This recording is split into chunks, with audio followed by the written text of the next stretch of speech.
किया है कि पूरे गुरु की शरण में आने के उपरांत आप जी ने कैसे उसके साथ व्यवहार करना है और पूरे गुरु की क्या महिमा है, कितनी वैल्यू होती है पुण्यात्माओं परमात्मा को पाने में। ये जो हमारी रीति रिवाज हैं ये भी बाधक हैं। परमेश्वर ने कहा है कि मन कर धीर बांध ले रे बौरे और छोड़ दे न पछलों की रीत। अब जैसे कल या आज जैसे भी राखी का त्योहार था, रक्षाबंधन का त्योहार था, इस रक्षाबंधन की क्या आवश्यकता है, क्यों इसको हम मना रहे हैं?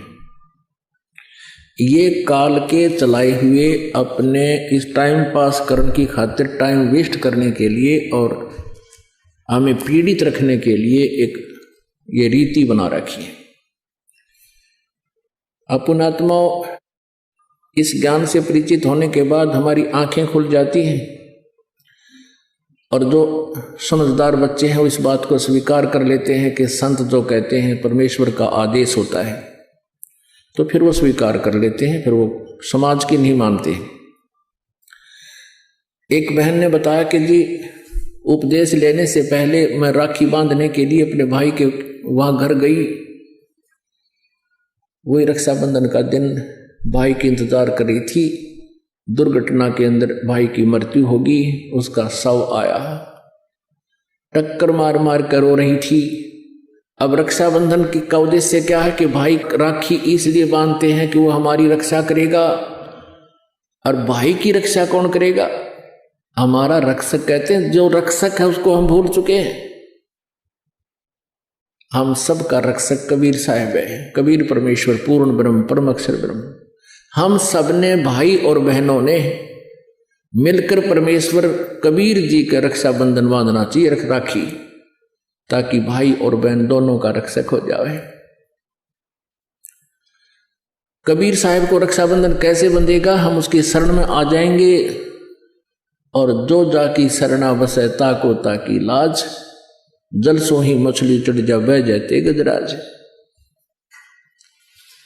हमने अपने परमात्मा को राखी बांधनी चाहिए। और दूसरा एक और दुख पैदा करती है ये रक्षाबंधन का दिन, जिन बहनों का भाई नहीं, अब वो रोती हैं पिछले कमरों में बैठ कर अकेली, आए हमारा भाई को नहीं, हम किसके राखी बांधेंगे? कोई चाचा के, कोई ताऊ के, कोई मामा के भाइयों की मुंह की तरफ ताकेंगे हैं। और फिर वो न सोचेंगे या पैसे लेने की मारी यहाँ आ जाती है, चाहे ना कहे पर अंदर में जरूर अवश्य होगा, ऐसा होगा। और हमने ऐसा ना करना है। हमने अपने ऊपर कर्जा नहीं चढ़ाना किसी का। तो इसलिए हमने रक्षाबंधन का त्योहार कैसे मनाना है? परमात्मा का नाम ले लेना है। और फिर ये 10वां दिन यहाँ त्योहार होता है, सत्संग होता है, इसमें आकर के हमने इस परमात्मा के ज्ञान को सुनना है।